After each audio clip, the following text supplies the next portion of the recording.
Para la keynote del día vamos a invitar al escenario a Tim Draper, fundador de Draper Associates, DFJ y Draper University, para hablar sobre las oportunidades del futuro. Tim.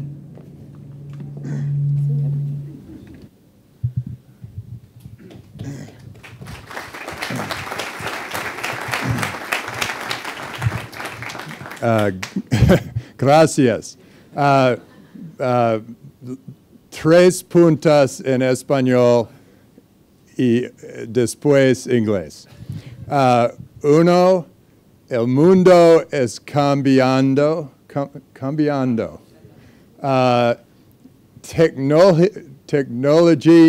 Tecnología cambia todo. Y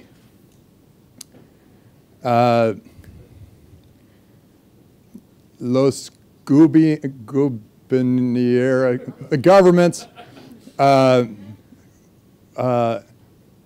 necesita competir por ustedes. Okay, so that was for anybody who doesn't speak, who only speaks Spanglish. That's me. Well, thank you so much. This is really a great honor and a great privilege to be here. And thank you, Minister. That was a fun conversation about education. And hopefully we will get Draper University here. And thank you for providing the venue. It's a beautiful building. So what I thought I'd talk about is, first I'll give you a little bit about my background. I've been in venture capital for 30 years. I'm a third-generation venture capitalist. My grandfather was the first venture capitalist in the Silicon Valley. My father was a great pioneer in venture capital. And what I focused on was spreading. I saw what venture capital did for the Silicon Valley. And so I focused on spreading entrepreneurship and venture capital around the world. That was a big part of my mission. And it's exciting to see it happen in many different countries around the world. And I now have 30 plus years of that experience, and I have been able to see what entrepreneurship and venture capital have done. It's interesting to watch as technologies evolve and as entrepreneurs come in with their crazy ideas and big eyes and big visions and big hopes for the future. And I love seeing that, and I love backing that, and how many of them become tragic. You know, 2 out of 3 pretty much try and try and try, and it never quite happens. But 1 out of 3, for 1 out of 3, they somehow have envisioned a future, and they have brought us all to it. And so I'll give you a few of the examples and what they've been able to do for society. Well, and now a little bit of investment advice for those of you who are venture capital investors. What I do is I look for an entrepreneur who is thinking 15 years out. It takes 15 years to create one of these overnight successes.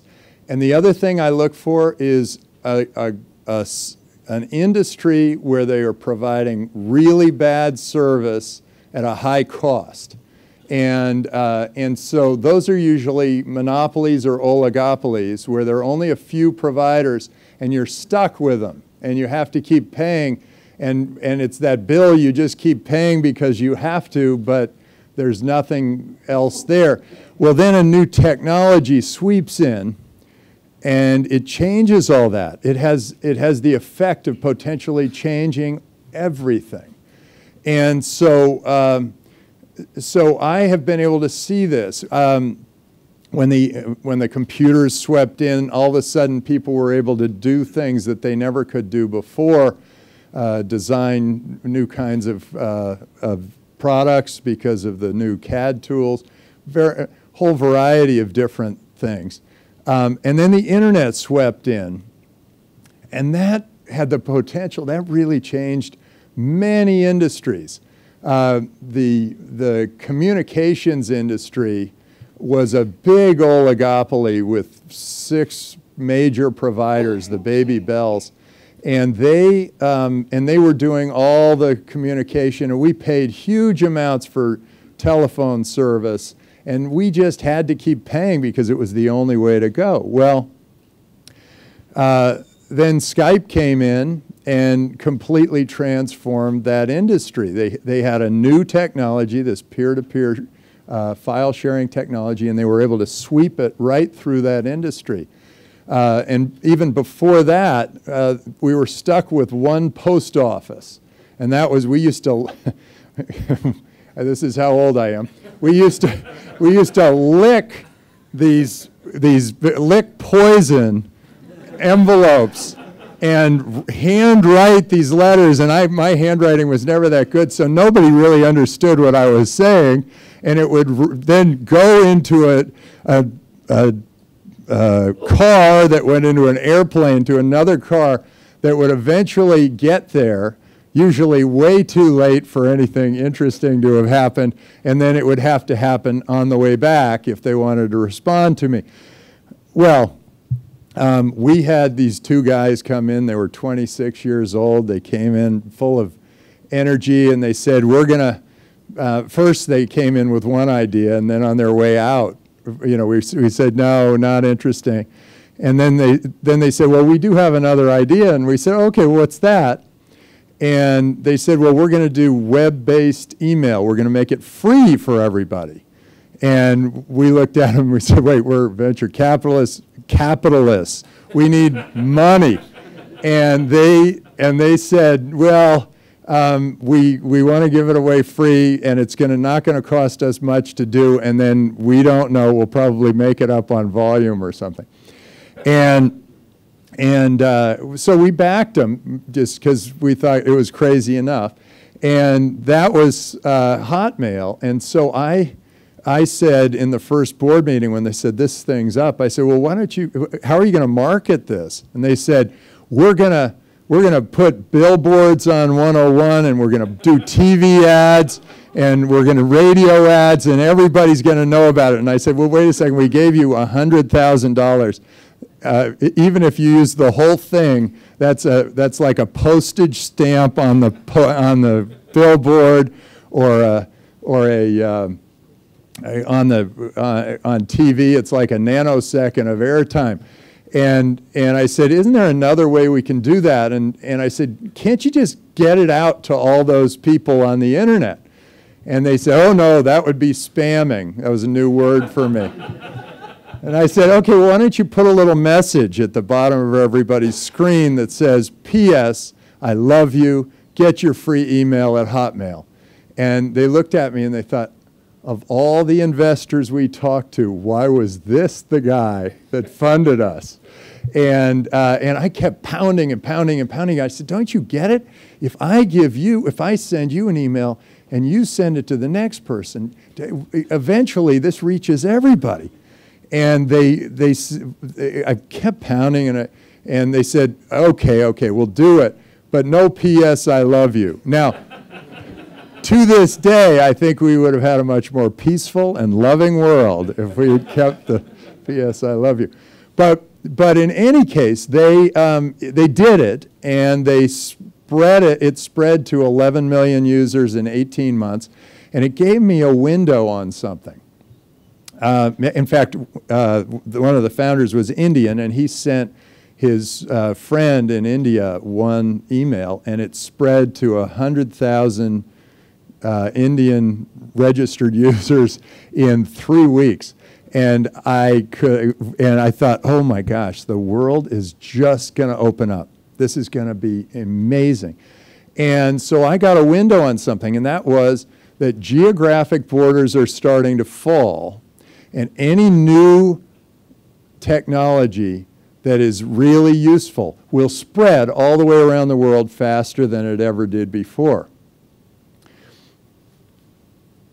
what I didn't understand was that this was going to actually have those geographic borders almost disappear. And I'll get into that in a second, but what happened there was I started to think about investing everywhere else, and that was my window on everything else. And it started me moving in this new direction. So the reason I tell you the Hotmail story is that that completely transformed the post office. In the post office, we were paying too much to lick poison. And all of these other industries where I've made money and had successful investments were where we took on a big industry like that. Tesla took on the combustion engine business, and Skype, as I said, went off after the communications business. But the internet also changed the information business with Google, and we backed Baidu, and that really changed information in China.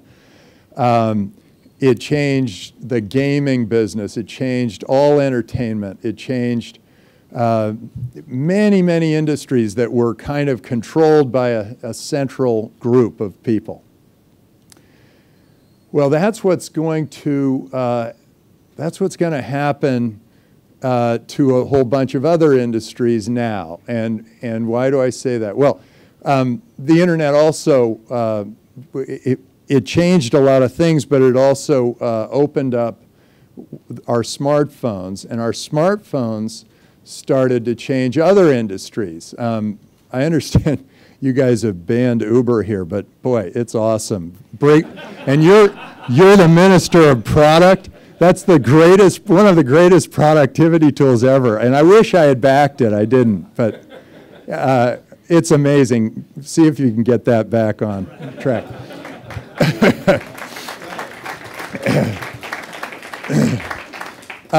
So having all of us with these cell phones and all of that local information is going to transform. It already has transportation, hotels. It's changing the legal world. It's changing PR. It's changing all these professional businesses. So that is really getting to be another technology that's really changing us. This distributed cell phone marketplace business. I don't know what you would call it, but that is a really interesting technology.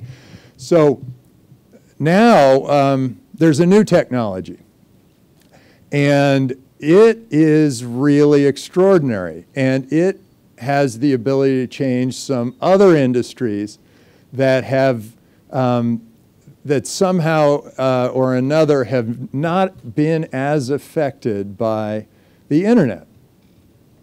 And they are industries that are centrally controlled by an oligopoly or a monopoly. And so let me give you a few examples. Real estate hasn't really been changed much by the internet. Insurance hasn't been changed much by the internet. Finance hasn't been changed much by the internet. Government itself has not been changed much by the internet. Well, now there is this technology, and it's interesting. You know, I talk about bad service for a high cost. My own business, a venture capital business, is kind of providing bad service at a high cost. So I think it's fair for me to pick on other industries too, because my own industry needs transforming. So Bitcoin came along, and I'm wearing my tie because it hit 10,000 today.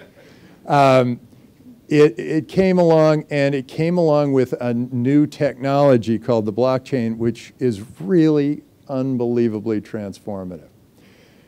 The blockchain is this perfect ledger. So it makes Bitcoin this amazing currency that can be used globally. And people have asked me, well, what are you going to do? They all know I bought the Silk Road Bitcoin, and then I predicted that this day would happen about 4 years ago that we'd hit 10,000. And they say, well, what are you going to sell? What are you going to do? And I started to think, well, wait, I've got this currency that I can move from place to place to place and pull it down. If my government crashes down or heavily inflates or the currency starts falling, I can go to another place and my Bitcoin's still good. I'm not stuck, in other words, with a currency that's only tied to one government. So people have asked me, well, are you going to sell it? And I thought, well, no, it's a currency. I might spend it at some point, but it's a currency. And why would I move back in time to, you know, shells or gold or whatever, back in time where people used other things to trade, when I can move forward in time to something that is global and really useful? And I use the word global. I think there's a word that's going to become a relic and maybe even fall off the dictionary, and it's international.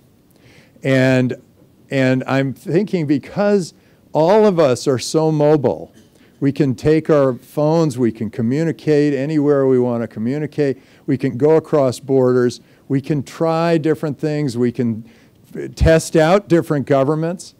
And so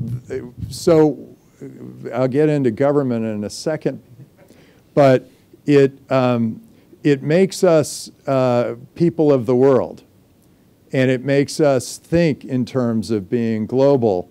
And if you have a new business and it's interesting here, it's going to be interesting everywhere else.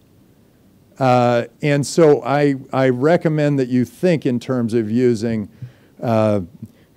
Argentina as your petri dish and the world as your marketplace. And that'll help you think about this. Anyway, this new technology has also the ability, okay, so suddenly there's this currency that's really interesting, and that is going to make it so fiat currencies are not as interesting to any of us. It'll be much easier and much more frictionless to send money this new way.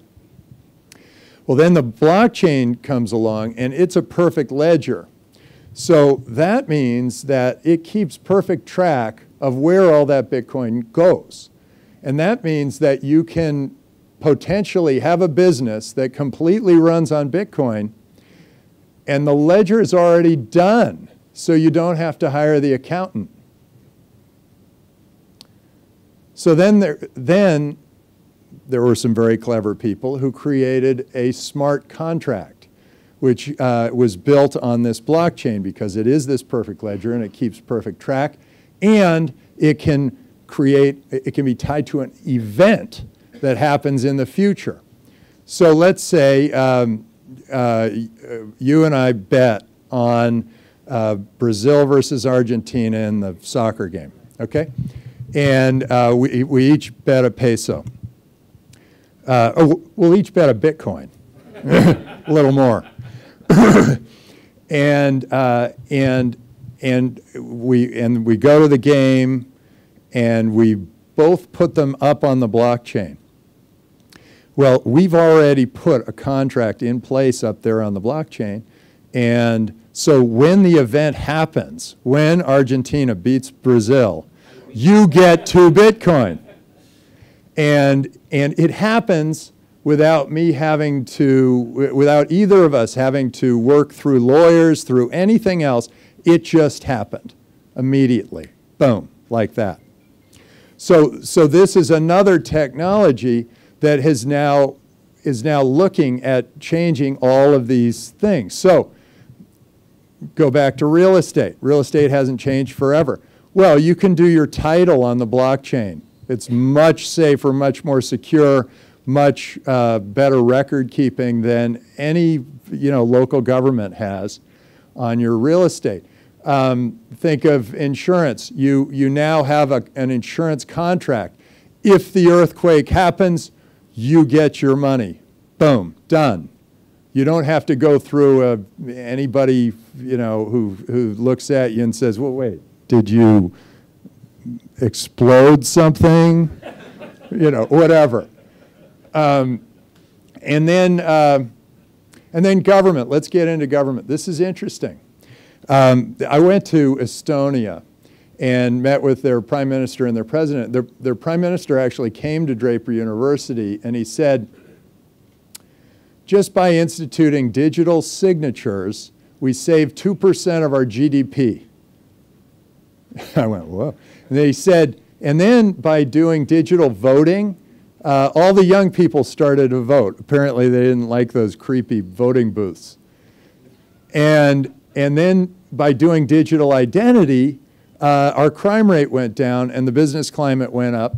And then he gave me, I've got the 4th virtual residency card. Now he's got 20,000 virtual residents. It's not that many, but it's just the idea that you can be a virtual resident of a country and do business in that country without really setting foot there, which got me thinking that governance is getting virtual, and governments are going to compete for us in this virtual plane. So then you start thinking, okay, what parts of government are there that can be done better by the blockchain? Well, there are a lot of them. A lot of what government does is keep track of people and secure people, make sure that they've got medical insurance and make sure they've got a pension and make sure that, that they are insured and make sure that they are counted, or if they fall below the poverty line, they get some money, or they're getting educated, whatever. All those things are actually better done on the blockchain and through smart contracts. And so governments now can do a better job on the virtual plane than they did before, and they can do it with fewer people and hopefully lower taxes. And if they don't, then you have the ability to move to another government, virtually or physically. So this is one of those times here's what's really magical, and I love being here, is that this is one of those times that you're going to see amazing transformations of the world. You're going to, I mean, Tunisia and Egypt were overthrown by Facebook and Twitter, right? Well, bad governance is going to be overthrown and good governance is going to be rewarded. And you guys have the beginning of what could be one of these great governments who could come up and rise at this really magical time and attract all the best entrepreneurs and all the money and all of everything by just, starting to recognize that a lot of governance should be virtual and global, and that the laws of the land can be limited just to the laws of the land, and they can allow things like Bitcoin to flourish and ICOs to happen. And, an ICO is the next step, the next technology. And this is the one, probably forgot about it because it's the one that eliminates the need for me for venture capital. An ICO, people are using this new vehicle to create their own currency, and with that currency build their business. With that currency and the money they raise from selling that currency, they can actually create a business. It's kind of like making money from nothing. It starts feeling that way. And if nobody wants your money, then it's worthless. But if people start trading it, it gets more and more valuable. And the bigger your network of people who are using your money, the more valuable it becomes. And this is, I guess, exemplified by Bitcoin, because as wallets increase, Bitcoin price actually increases, and it's by the factor of 2. because, okay, I'll go through a quick Metcalfe's law with you. Metcalfe's law says the power of the network increases by the square of the number of nodes on the network.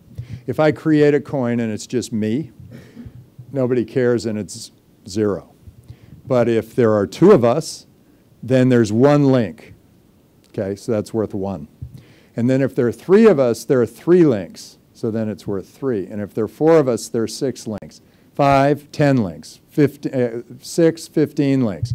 And it goes up that way. It goes up, in effect, as the square of the number of nodes, +1 or -1, something like that. But that is why when you see this is the number of wallets of Bitcoin, this is what's happening to Bitcoin price, because the value of the network increases with a square of the number of nodes. So as more people adopt it, the more valuable it becomes, and that will happen with your coin, the Ucoin and the Me coin. And I actually went further. I was with a group of Bitcoin lovers, and yesterday I went through this with them, and I said, well, what if everybody issued a coin? I mean, this is fun for you, because everybody issues a coin, and then people have to buy their coin to get them to do work for them. It totally changes the whole nature of society. It makes them think, well, wait a second. You know, your coin's worth a lot because you've been an awesome software programmer, and my coin's not worth that much because, you know, I just picked cherries. But because a lot of people can do what I do, and nobody else, very few people can do what you do, so there's a market. But what it does is it sort of flips the dynamic of work and gets everyone working, you know, because they all have to get out there and sell their coins. What I thought I'd do, I've got 3 minutes left, I'd open it up for questions. So think about your question, if you've got any, or if I've just kind of gone, then we can all sit here in silence for 3 minutes. This is one of those once-in-a-lifetime opportunities for a country like Argentina, with a new government that has real energy and really wants to do something with it. This is kind of one of those. And it's also one of those times where you take that chance. I think this is one of those, take that chance. Go ahead, take the first step of whatever it is you're thinking that you can do now. Go ahead, take the first step. And 2 things about wealth. I'm wasting your time, but 2 things about wealth. One is that the freer the country, the richer it becomes. And the more controlling the country government, the poorer it becomes. And the more trusting the country is amongst itself, the richer it becomes. And the more corrupt a country is, the poorer it becomes. It's so simple. It took me a long time to get this simple. Okay, any questions? Anybody? Don't be, yeah. One of the things that you can observe in Israel, in India, in China, is that the ecosystems actually explode when American VCs, Silicon Valley VCs, start investing in them.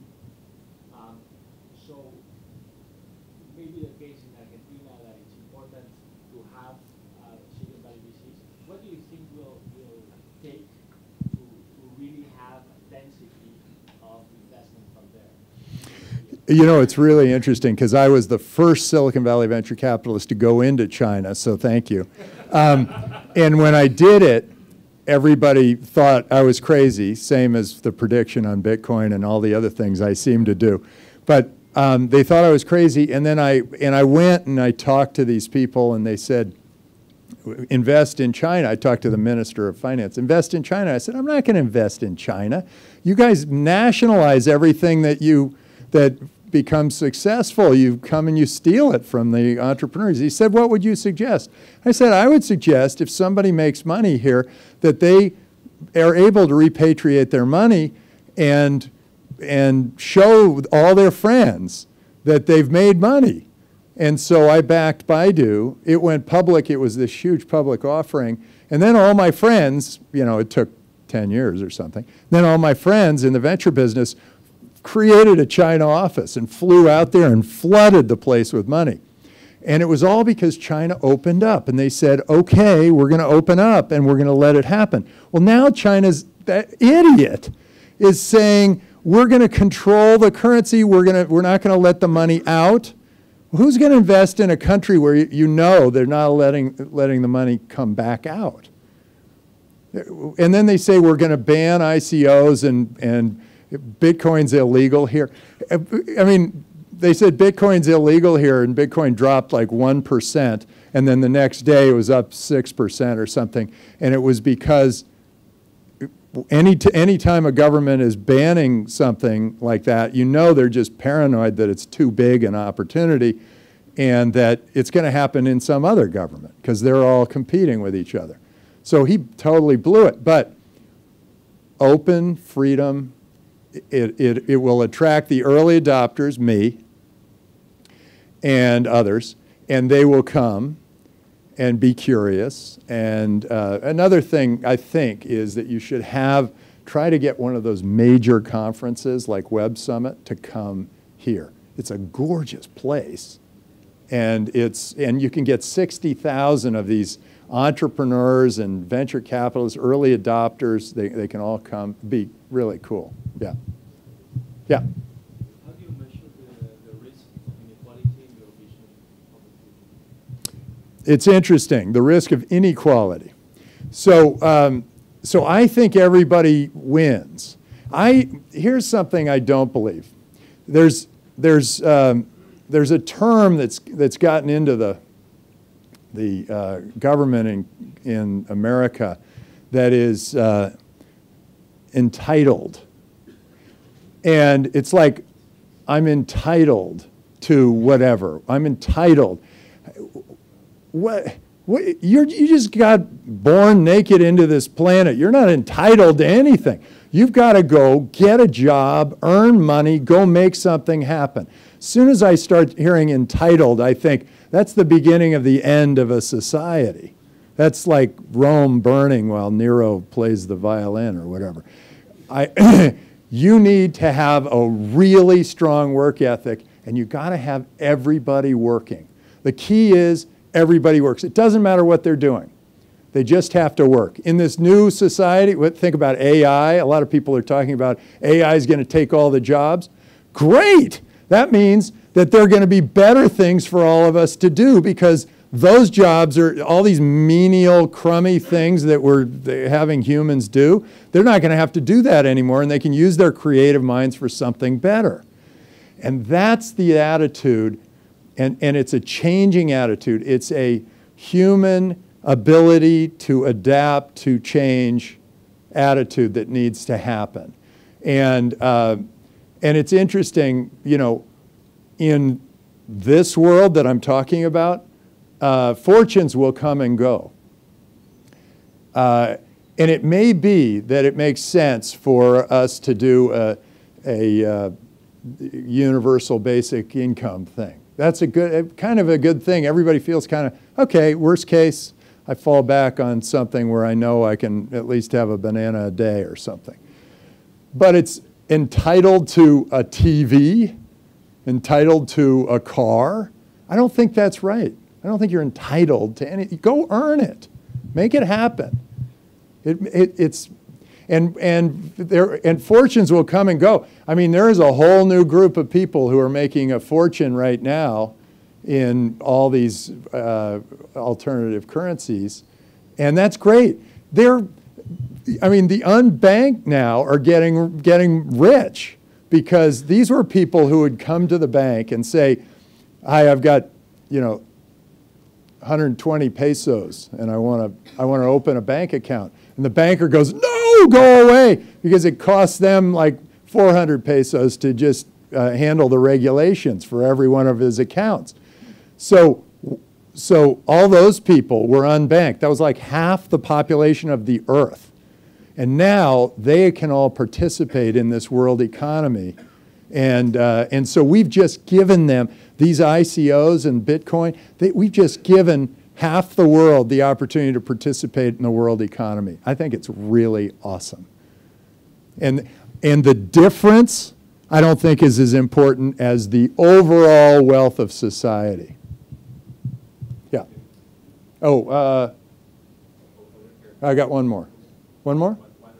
One more. Oh, two? I'll make it quick. I'll make the answers quicker. Should governments consider cryptocurrencies an asset or a currency? Yeah, I think cryptocurrencies are a currency. They are not an asset. Assets are sort of, it's funny, assets are the old way of thinking. It's gold or, you know, silver or shells. People used to trade shells. Currency is a new way of thinking. It moves. It moves from place to place, and it has to do with a deal that we make. It has to do with we make a deal, and we're going to do, and currency is going to make that deal happen. And if you and I make a deal, we're both better off.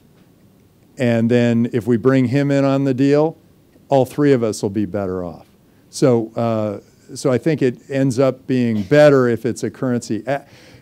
Treating it as an asset just adds confusion to the system.